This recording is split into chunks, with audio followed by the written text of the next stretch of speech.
In every challenge lies an opportunity for transformation, and it all comes down to how you approach it.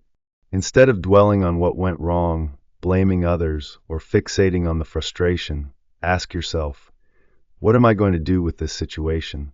What sets successful individuals apart is their willingness to take responsibility for the hard work others shy away from. They focus not on the obstacles in front of them, but on how they can turn those very obstacles into something good. Running a business is a perfect example of this mindset in action. It's not often that we think of philosophy and entrepreneurship together, but they have a lot in common. Business, much like life, constantly tests you. It challenges your patience, your creativity, and your resilience. Take Zeno, the founder of Stoicism. He was a merchant who lost everything in a shipwreck, only to find that his misfortune led him to philosophy. In his own words, he made a great fortune when he suffered the shipwreck. This attitude of turning hardship into growth is the essence of Stoicism, and it's just as relevant for business owners today as it was in ancient times. For example, I can relate this lesson from my own experience. In December 2019, my wife and I fell in love with two historic buildings in a small town in Texas, and we decided to open a bookstore. Sounds like a great idea, right? That is, until 2020 came along, and suddenly it looked like a huge mistake. The renovation took longer and cost more than expected, and then the world went into lockdown. The bookstore stood there, fully ready but completely empty. It felt like a monument to my own arrogance. Yet this was also a test. Would we let this challenge defeat us, or would we rise to it and become better for it? The Stoics would say that the obstacles we face are opportunities to grow, no matter how dire they may seem. Owning a business brings with it an incredible power, control. You can make decisions that align with your values, whether it's providing fair wages, ensuring the sustainability of your products, or minimizing environmental impact. As a business owner, you have the opportunity to practice Stoic virtues, making ethical choices, and contributing to the greater good. Stoicism teaches that we are all part of something bigger, and as business owners, we can apply this to make a positive impact, even in the smallest decisions. For instance, I made a conscious decision to stop using plastic bags with our products. Every time I looked at the plastic, I saw an opportunity to do better. By choosing to take responsibility for the environmental impact of my business, I could make a real difference, not just in my life, but in the world around me. That's the beauty of Stoicism in business. You don't just apply philosophy to improve your success. You apply it to improve yourself and your community. This idea of flipping challenges into opportunities isn't unique to me. Take Mark Ecko, the creator of Ecko Industries, who faced a similar situation. With no money left to throw their usual big event at a major fashion conference, he and his team decided to turn their absence into an event in itself. They showed up with a simple booth, just a chair and a sign that read, "Where's Ecko?" This unexpected move sparked curiosity and became the viral marketing stunt of the event. Instead of being the brand that failed to show up, they became the most talked about brand at the conference, launching their business to new heights. In business, as in life, it's not about avoiding challenges. It's about reframing them, thinking critically, and taking action with resilience and creativity. It's about asking yourself, when faced with adversity, what can I make out of this? Every obstacle presents an opportunity for growth, and with the right mindset, you can transform even the toughest circumstances into the building blocks of success. In every challenging situation, the question to ask yourself is not what went wrong, or who is to blame, but rather, what can I do with this? It's about shifting focus from the problem to the solution, finding the advantages in your current position, identifying what others might not be willing to do, and then taking those actions to flip the situation around. Success isn't about dwelling on setbacks. It's about leveraging every circumstance as an opportunity to move forward and make something positive out of it. Stoicism teaches us the importance of focusing on what we can control. As a business owner or anyone facing adversity, you quickly realize that most factors are beyond your control. You can't dictate the weather, control the global economy, or change other people's actions. What you can do, however, is decide where to direct your energy. Think of your energy like a limited resource. If you only have 100 units of focus and strength, how are you going to spend them? Are you going to waste them on things outside your control, or are you going to put that energy into what you can influence? This choice is more than just a philosophical one. It's a practical, business-savvy decision. Focusing on what you can control makes you a better leader, a better decision maker, and a better problem solver. It allows you to stay productive, proactive, and resilient, especially in the face of challenges that feel overwhelming. One of the best pieces of advice I received when starting my bookstore came from a seasoned businesswoman who had run multiple bookstore chains. She told me that in order to succeed, you have to diversify. It's not enough to just sell books. You have to find multiple streams of income. This is a difficult lesson for many business owners and creators, but it's one that's essential to long-term success. It's about thinking beyond the immediate task at hand and creating multiple avenues for growth and security. But that's not always easy.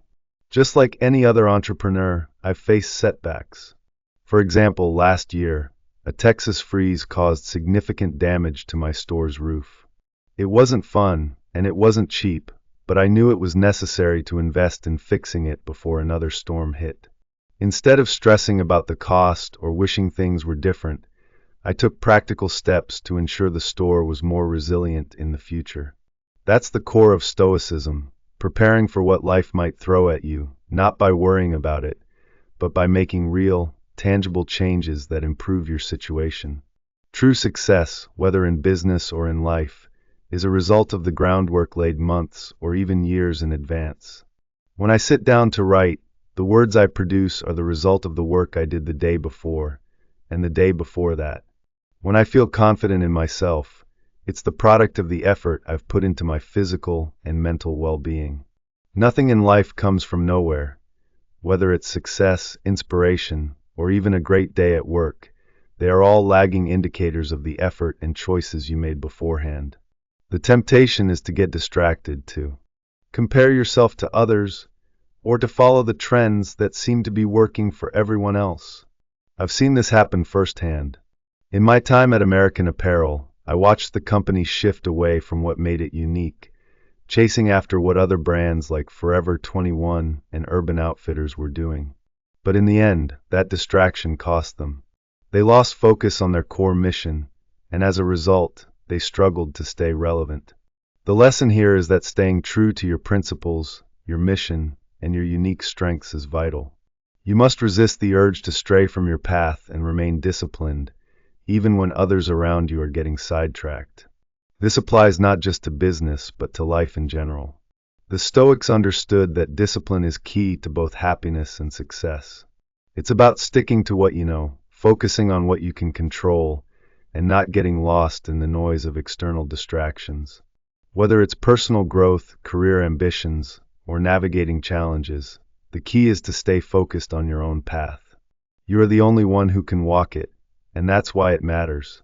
If someone else is already doing what you're trying to do, let them. Your mission is unique to you, and it's only by staying true to that path that you'll achieve the success you're aiming for. The desire to carve out your own unique space in the world is a powerful one. As Peter Thiel wisely put it, competition is for losers, and this is a perspective that can fundamentally reshape how we approach success and personal achievement. Each of us is born with a completely distinct set of circumstances and genetic makeup. No one else can replicate your journey, your vision, or your unique gifts. Therefore, to imitate others, to follow the crowd, is to squander the singular opportunity you've been given. In a world filled with noise and repetition, why settle for doing what everyone else is doing? Instead, embrace the truth that your path is yours alone to walk. You're not just one among many. You are a monopoly, a pioneer of something that only you can create and bring to life. The greatest success doesn't come from competing with others, but from carving a niche so unique that no one can compete with what you have to offer. Be the only one. Doing it is not just a call to action, It's a challenge to be true to your distinctive self. It's about doing things in a way that only you can, with a depth and originality that no one else can replicate. There's a saying that being the only one is far more powerful than being the best. Being the only one means you have no competition, because no one else is bringing what you are.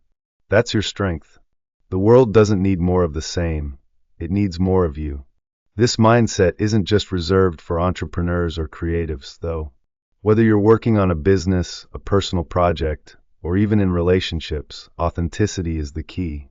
Doing it the way only you can, following your unique vision and truth, creates a ripple effect that can change not just your world, but also the world around you. On a similar note, one of the essential lessons when managing anything, be it a team, a business, or even life, is realizing that you don't control others. True leadership isn't about forcing people to follow you or make them do your bidding. As the great Dwight Eisenhower once said, leadership is the art of getting people to do what they need to do because they believe they want to do it. When you're in charge, you are really only in control of your own actions, decisions, and emotions. You can set the vision, the rules, and the culture, but at the end of the day, the only thing you can truly control is yourself. This is a critical lesson in both leadership and life. It's about recognizing what you can and can't influence. The Stoic principle of controlling only what's within your grasp frees you from the illusion that you can dictate other people's actions. It encourages you to focus on your own integrity, your actions, and the example you set. And when others don't align with your mission, it's okay. It's not about forcing them to stay. It's about realizing that the right fit will always find their place, and if they don't, that's their path, not yours. In the digital age, influencers are often seen as the epitome of success. However, influencing is simply word of mouth taken to a much larger scale. At its core, it's about authentic connections and building a genuine following, not from manipulation, but from shared enthusiasm and belief in what you stand for. This is exactly why I choose to give away my work, not as a marketing gimmick, but as an investment in creating a community that genuinely resonates with the content I share. Marketing doesn't need to be complicated. In fact, the most successful strategies often start from a place of authenticity and generosity. It's about creating a flow of value so strong that it doesn't require force. It simply grows. By providing free resources, fostering genuine engagement, and focusing on creating real content, you build trust and loyalty. And when the time comes to launch something new, the audience you've built will already be there, ready to embrace whatever you create next. The same philosophy extends to the daily content we create. Whether it's through emails, podcasts, or articles, every piece serves as a bridge to build deeper connections with others and grow a community that shares in the journey. The key is consistency, generosity, and a relentless focus on offering value. Through all of this, we see a clear pattern. Success doesn't come from competing with others, but from doing the work that only you can do, offering value, and letting the world naturally gravitate toward what resonates with them. So, embrace your uniqueness, focus on what you can control, and watch how your authenticity creates a ripple effect that resonates with those around you.